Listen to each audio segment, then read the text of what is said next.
लोकसभा चुनाव लड़ेंगी अपर्णा यादव? क्या मैनपुरी सीट से लोकसभा चुनाव अपर्णा यादव लड़ती दिखाई पड़ेंगी? मैनपुरी से लोकसभा चुनाव लड़ने की खबरों पर अब अपर्णा यादव ने भी बड़ी बात कह दी है। आपको बताते हैं कि आखिर ऐसी चर्चा क्यों चल रही है कि अपर्णा यादव मैनपुरी से चुनावी मैदान में उतर सकती हैं। इसके साथ ही आपको ये भी बताते हैं कि जब ये चर्चाएं चलने लगी तो उन्होंने क्या कुछ कहा। सबसे पहले आपको बता दें कि बीजेपी में अब तक अपर्णा यादव को कोई बड़ा मौका नहीं मिला है। अपर्णा यादव के बीजेपी में शामिल होने के बाद से अब तक प्रदेश में कई चुनाव हो चुके हैं, लेकिन उन्हें मौका नहीं मिला, या यूं कहें कि बीजेपी ने अब तक हुए चुनाव में अपर्णा पर भरोसा नहीं जताया। अब इस बात की चर्चा तेज होने लगी है कि बीजेपी इस बार उन्हें मैनपुरी से टिकट दे सकती है, चुनावी मैदान में उतार सकती है। वहीं अब मैनपुरी से चुनाव लड़ने पर बीजेपी के नेता अपर्णा यादव ने अपनी बात रखी है।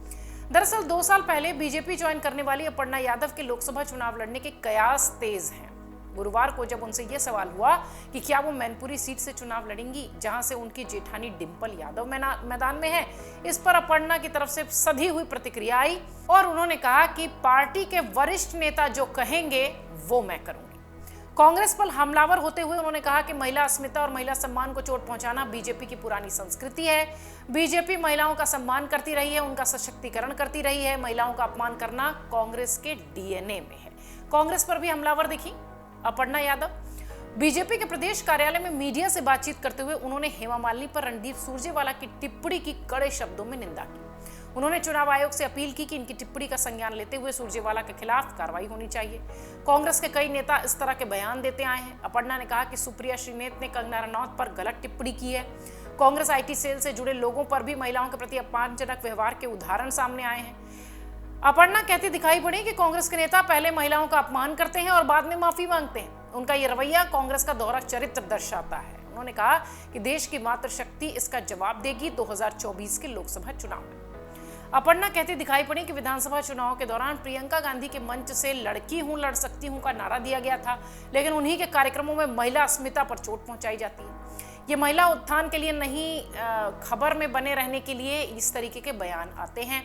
कांग्रेस के नेता राहुल गांधी और प्रियंका गांधी के बारे में उन्होंने कहा कि ये लोग हमेशा झूठ और लोगों को गुमराह करने की बात कहते हैं। इनका सच अब उजागर हो रहा है।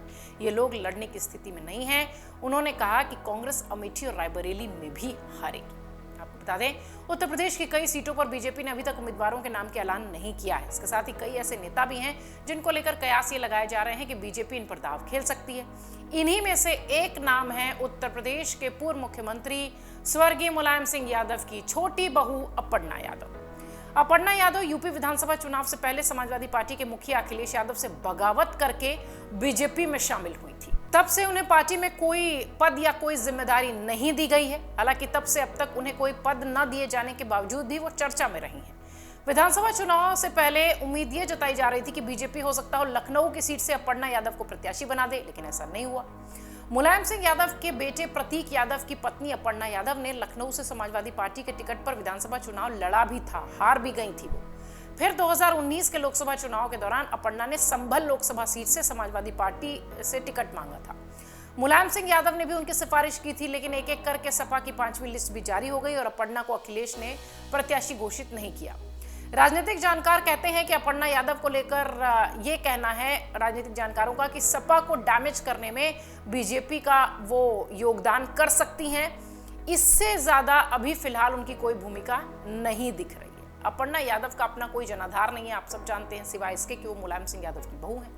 इससे ज्यादा उनकी कोई बहुत बड़ी पहचान राजनीतिक भी नहीं दिखाई पड़ती। ऐसे में जाहिर सी बात है कि अपर्णा यादव के लिए स्कोप बहुत कम दिखाई पड़ता है। हालांकि बीजेपी एक अलग तरीके की पार्टी है। अगर आप उस तरह से काम करते हैं तो हो सकता हो आपको मौका मिले। पिछले दिनों राजस्थान, मध्य प्रदेश जिस तरीके के मुख्यमंत्री के चेहरे दिखाई पड़े हैं, निश्चित तौर पर बीजेपी ने एक जो परिपाटी है राजनीतिक दलों की उसे बदली है। इस बीच अगर अपर्णा यादव इस तरह से बीजेपी के लिए काम करती दिखाई पड़ेंगी, बीजेपी के साथ पार्टी लाइन से जुड़ी हुई दिखाई पड़ेंगी, तो हो सकता हो इसका फायदा उन्हें मिले। लेकिन फिलहाल सियासी गलियारों में उनके मैनपुरी से चुनाव लड़ने की तेजी से चर्चा हो रही है और इस पर अपर्णा ने भी कहा है कि पार्टी जो कहेगी वो मैं करूंगी। देखना यह है, अपर्णा यादव पिछले कई समय से इंतजार में है, वेट एंड वॉच की कंडीशन में है। इस बार इस लोकसभा चुनाव में उनके लिए पार्टी क्या करती है। अगर आप ये वीडियो YouTube पर देख रहे हैं तो हमारे चैनल को सब्सक्राइब करें और बेल आइकन को दबाना ना भूलें। अगर आप Facebook पर ये वीडियो देख रहे हैं तो हमारे पेज को लाइक करें।